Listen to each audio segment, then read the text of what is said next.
इसलिए चाहते हैं कि बुढ़ापे में पेंशन की सुविधा मिलेगी। लोग सरकारी नौकरी इसलिए चाहते हैं कि एक सिक्योरिटी मिलेगी, एक सुरक्षा मिलेगी कि हम कमा नहीं रहे हैं, लेकिन अपनी कमाई का कुछ हिस्सा जो सरकार हमारे लिए बचा करके पीएफ के तौर पर रखती है, वो हमें हर महीने थोड़ा थोड़ा देती रहेगी, तो हमारे खर्चे चलते रहेंगे, हमारा परिवार चलते रहेंगे। लेकिन मेरे पीछे जो भीड़ आपको दिख रही है, ये कहीं एक राज्य की या एक शहर की भीड़ नहीं है। ये वो लोग हैं जो अपने पीएफ के लिए, अपने पेंशन के लिए लड़ रहे हैं। मैडम, बात तो ये है कि ईपीएस 95 का जो मुद्दा है वो पूरे ऑल ओवर इंडिया में सबको सरीका है। 54 लाख हमारे वाइस प्रेसिडेंट ने बताया, 54 लाख पेंशनर है और 16 करोड़ लोग इसके सदस्य है। 16 करोड़ का मतलब होता है उनकी बीबी पकड़े तो 48 करोड़ और बच्चा पकड़ा तो 48 करोड़ होता है, ये सब बीबी बच्चे पकड़ के। तो इन सब लोगों को 1000 रुपए इन्होंने मिनिमम पेंशन दिया। 1000 रुपए का मतलब होता है 16 रुपए 50 पैसे पर हेड, क्योंकि 33 रुपए पर हेड तो मिलता है पेंशनर को, उसमें उसकी बीबी भी जीती है तो 16 रुपए 50 पैसे पर हेड आता है। इस देश में जो कैदी है मैडम, जो जेल के अंदर रहते हैं, जिन्होंने चोरी की, देश को लूटा, लोगों को लूटा, उन लोगों के ऊपर यही सरकार पर डे 88 रुपए खर्चा करती है। और जिन लोगों ने देश को महासत्ता बनाया, जिन लोगों ने 24 घंटा काम किया, उनके लिए सिर्फ 16.5 रुपए। कहानी यहाँ तक नहीं है, ये बहुत बड़ा घोटाला है, क्योंकि यहाँ का हर आदमी अपने सैलरी से 8.33 जमा करता है। कोई यदि 95 को लगा है और यदि वो 2030 को रिटायर होगा तो उसके मैडम इस योजना के अंदर 20 लाख रुपए जमा होते हैं at the rate of 9.5%। 20 lakh रुपए जमा होते, किसी भी बैंक में, कोऑपरेटिव बैंक में आप डाल दो तो 20,000 रुपए उसको मिलना चाहिए, लेकिन ये सरकार उसको 5,400 रुपए देंगी। यानी इसका मतलब है 14,500 रुपए पर मंथ ये खाएगी। ऊपर से मियाँ बीबी मरने के बाद में पूरे 20 लाख भी खाएगी। तो ये चोरों का राज है, सभी को लूटा जा रहा है। मुझे समझ में नहीं आता कि ये देश समझता क्यों नहीं है कि ये देश अपन जो चला रहे उन लोगों के चला रहे कि जिन्होंने इस देश को महासत्ता बनाया, या ये देश चला रहे जिन्होंने इस देश को लूटा, क्योंकि उनको 88 रुपए। और हमें यही लोग हैं आज जो सत्ता में बैठे, हमें बताया था ये जंतर मंतर पे आके कि यदि हमारी सरकार आती है तो 90 दिन के अंदर आपको 3,000 रुपए और उसके ऊपर महंगाई भत्ता है, यानी करीब 6-7 हजार रुपए पर मंथ आपको दिलाने का काम करेंगे। माननीय प्रकाश जी जावड़ेकर ने यह स्टेज पर आश्वासन दिया था। जनता भाजपा के स्टेज पर से उन्होंने ये प्रेस को दिया था। उस वक्त कांग्रेस सरकार ने 1000 रुपए बोला था, जिन्होंने बोला कि 1000 रुपए तो कामगारों के साथ में खिलवाड़ है, हम आने के बाद में 3000 रुपए और महंगाई भत्ता देंगे। आज हमारी डिमांड है कि 7,500 रुपए महंगाई भत्ता मिलना चाहिए, क्योंकि हमारा 20,000 रुपए जमता है मैडम इसकी मंथली इनके पास। इन्होंने कम से कम हमको 10-15 हजार देना चाहिए। लेकिन ये किसी को भी बोलते हैं कि ईद का कोई पैसा नहीं हमारे पास में। अरे भैया, हमारे पैसा नहीं तो हमारा मंथली कटता है। रिकवरी विदाउट ये नहीं, डिस्टर्बेंस हो जाती है, क्योंकि जैसे ही हमारी सैलरी कटती है हमारा 8.33, यदि किसी का पगार 15,000 रुपए है तो उसका 1,250 रुपीज इनके खाते में ऑटोमेटिक चला जाता है। ऐसे यदि ये पूरे 16-17 हजार करोड़ का चला जाए तो महीने का 12,000 करोड़ और साल का 1.5 लाख करोड़ रुपए इनके खजाने में जाता है।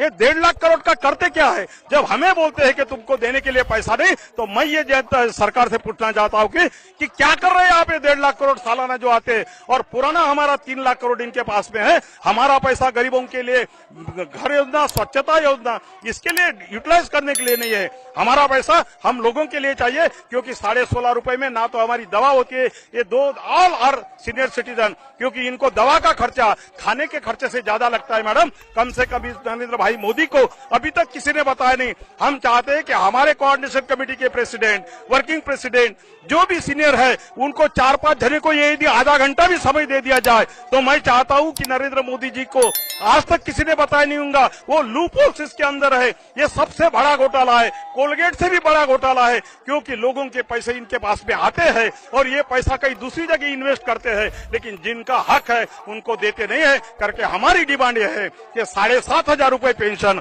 और उसके ऊपर महंगाई भत्ता मिलना चाहिए, और इसके लिए कायदे में दुरुस्ती करना पड़ेगा। जब तक ईपीएस 95 के कायदे में दुरुस्ती नहीं होती ये दे नहीं सकते, और जब तक कायदे में दुरुस्ती नहीं होती, लोकसभा के अंदर ये चर्चा के लिए नहीं आता, कोश्यारी कमेटी के ऊपर मंथन नहीं होता, तब तक हमें कोश्यारी कमेटी के हिसाब से 3,000 रुपए और महंगाई भत्ता ये इंटरिम रिलीफ करके दिया जाए, क्योंकि ये 54 लाख लोग आ जाए, ये देश का सबसे बड़ा संगठन होने वाला है मैडम। 16 करोड़ लोग जिसके सदस्य है, इन लोगों को जिस दिन मालूम हो जाएगा कि अपने पैसे ये लोग दबा रहे, 2015 को यदि कोई लगा होगा, 2050 को रिटायर्ड होगा तो उसके 44 लाख रुपए जमा होते, लेकिन उसको पेंशन इनके कायदे के हिसाब से 7,500 मिलेंगी, जबकि ये पेंशन उनको 44,000 रुपए मिलना चाहिए। तो ये सारा है, इसमें आप लोग भी है, जिनके जिनके देश भर में 12% पीएफ कटता है वो सारे लोग इसमें हैं। वो 16 करोड़ इस साल है, अगले साल 18 करोड़ हो जाएंगे। ये करोड़ों की गिनती है। ये गंगा ऐसी है कि जिसके अंदर ये सारा गंगा की तरह पैसा आ जाएगा। पौड़े से खींचने वाली बात है, ये सारा पैसा खींच रहे, लेकिन इन बेचारों को सिर्फ 16.5 रुपए की बात करते हैं। सेम है मैडम, ये हमारे लिए तो एक दर्दनाक है कि हमने रात दिन 24 घंटा काम किया। ये तीनों पाली में काम करने वाले लोग हैं, 24 घंटे काम करते थे। ये कोऑपरेटिव में ये सारे कॉर्पोरेशन जितने भी है उसमें काम करने वाले हैं, इलेक्ट्रॉनिक मीडिया में, ये प्रिंट मीडिया में काम करने वाले सारे लोग इस पे है। लेकिन आज हमारा दर्द है कि इनको भी ये धीरे धीरे समझ में आ रहा। पहले हम 15 लोग जुड़े थे, आज हमारे साथ में 5 लाख लोग हैं। ये ट्रेनें 8-8, 10-10 घंटे लेट होने की वजह से कल हम आपका प्रदर्शन, हमारा प्रदर्शन जो है वो शायद पोर लगे, लेकिन पूरे देश में अंगार लग चुकी है। 17 राज्य अभी तक हमने हमारे कब्जे में ले लिए हैं, अभी 13 राज्य बाकी है, वो भी कर लेंगे। और ये एक दिन इस सरकार को बता देंगे कि 17 करोड़ नहीं है, ये पूरे 51 करोड़ होते बीबी और एक बच्चा पकड़ के। तो आप तो 17.68 करोड़ के भरोसे इस देश की गद्दी पर बैठे हो। जब 51 करोड़ लोग एक जगह आ जाएंगे तो कोई आपका वाली नहीं होगा, सारा राज्य हमारा होगा। नहीं तो हमारे तरफ आप ध्यान देंगे, हम आपके तरफ ध्यान देंगे। आपने हमारे तरफ ध्यान नहीं देंगे तो हम भी आपके तरफ ध्यान नहीं देंगे मैडम। पिछली बार कांग्रेस को भी हम 7-8 बार बचा चुके, समझे नहीं तो उनको उनका जगह बता दी। अभी यदि ये भी नहीं समझेंगे तो भगवान भला करे इन सबका। जय हिंद, जय भारत। आप अपना नाम? मेरा नाम है पीएन पांडे, मैं महाराष्ट्र से हूँ, पुलगांव का रहने वाला हूँ, गांधी जिले का हूँ, वर्धा जिले का। हमारे खासदार रामदास जी तड़से, इन्होंने हमें आश्वासन दिया है कि मैं प्राइम मिनिस्टर से आपकी मुलाकात करवा दूंगा। बंडारू दत्तात्रेय जो लेबर मिनिस्टर है, हम उनसे 9 मार्च, मैं और हमारे कार्याध्यक्ष डोगरे साहब, हम उनसे मिले थे, हमारे देवगिरकर जी मिले थे, हम मिले। उन्होंने हमको बोला था कि मैं 1 महीने के अंदर आपको बुलाऊंगा।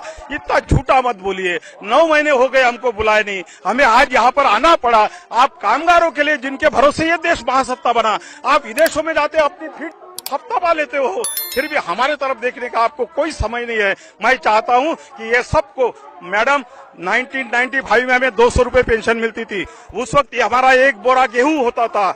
आज वो 200 रुपए में हमारे 2014 तक 200 रुपए थे, उसमें 5 किलो प्याज भी नहीं आते थे मैडम। इतनी दर्दनाक व्यवस्था है। हमारे अभी तक हजारों लोग मर चुके हैं, लेकिन इनके कान में जू तक नहीं रहेंगी। मैं चाहता हूं कि इस देश में यदि कोई समझने वाला है, सोचने वाला है, तो ये 24 घंटा काम करने वाले लोगों को 7,500 और महंगाई भत्ता देना चाहिए। नहीं तो ये 16.5 रुपए में जीने वाले लोग नहीं मैडम। और जिन लोगों को 95 के बाद में रिटायर हो गए, उनको पेंशन नहीं दी गई, तो उनको उनके अज्ञान की वजह से नहीं दी गई। उन लोगों की भी जवाबदारी इनके ऊपर आती है कि उन लोगों को जो 95 के बाद में रिटायर हो गए और जिन्हें पेंशन नहीं मिलती, उन लोगों को भी कम से कम 5,000 रुपए पेंशन देना चाहिए, क्योंकि उनका भी योगदान इस देश को महासत्ता बनाने में है। आगे बढ़ो। मैं शायद मेरी गणित बहुत कमजोर है और मैं गणित में कमजोर नहीं हूँ। 51 करोड़ होते बीबी और एक बच्चा पकड़ के, तो आप तो 17.68 करोड़ के भरोसे इस देश की गद्दी पर बैठे हो। जब 51 करोड़ लोग एक जगह आ जाएंगे तो कोई आपका वाली नहीं होगा, सारा राज्य हमारा होगा। नहीं तो हमारे तरफ आप ध्यान देंगे, हम आपके तरफ ध्यान देंगे। आपने हमारे तरफ ध्यान नहीं देंगे तो हम भी आपके तरफ ध्यान नहीं देंगे मैडम। पिछली बार कांग्रेस को भी हम 7-8 बार बचा चुके, समझे नहीं तो उनको उनका जगह बता दी। अभी यदि ये भी नहीं समझेंगे तो भगवान भला करे इन सबका। जय हिंद, जय भारत। आप अपना नाम?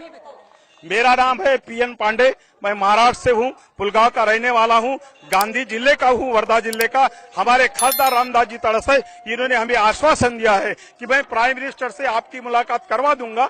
बंडारू दत्तात्रेय जो लेबर मिनिस्टर है, हम उनसे 9 मार्च, मैं और हमारे कार्याध्यक्ष डोगरे साहब, हम उनसे मिले थे, हमारे देवगिरकर जी मिले थे, हम मिले। उन्होंने हमको बोला था कि मैं 1 महीने के अंदर आपको बुलाऊंगा। इतना झूठा मत बोलिए, 9 महीने हो गए हमको बुलाए नहीं, हमें आज यहाँ पर आना पड़ा। आप कामगारों के लिए जिनके भरोसे ये देश महासत्ता बना, आप विदेशों में जाते अपनी फीट थपथपा लेते हो, फिर भी हमारे तरफ देखने का आपको कोई समय नहीं है। मैं चाहता हूं कि ये सबको, मैडम 1995 में हमें 200 रुपए पेंशन मिलती थी, उस वक्त हमारा एक बोरा गेहूं होता था, आज वो 200 रुपए में हमारे 2014 तक 200 रुपए थे, उसमें 5 किलो प्याज भी नहीं आते थे। मैडम इतनी दर्दनाक व्यवस्था है, हमारे अभी तक हजारों लोग मर चुके हैं लेकिन इनके कान में जू तक नहीं रहेंगी। मैं चाहता हूं कि इस देश में यदि कोई समझने वाला है, सोचने वाला है, तो ये 24 घंटा काम करने वाले लोगों को 7,500 और महंगाई भत्ता देना चाहिए, नहीं तो ये 16.5 रुपए में जीने वाले लोग नहीं मैडम।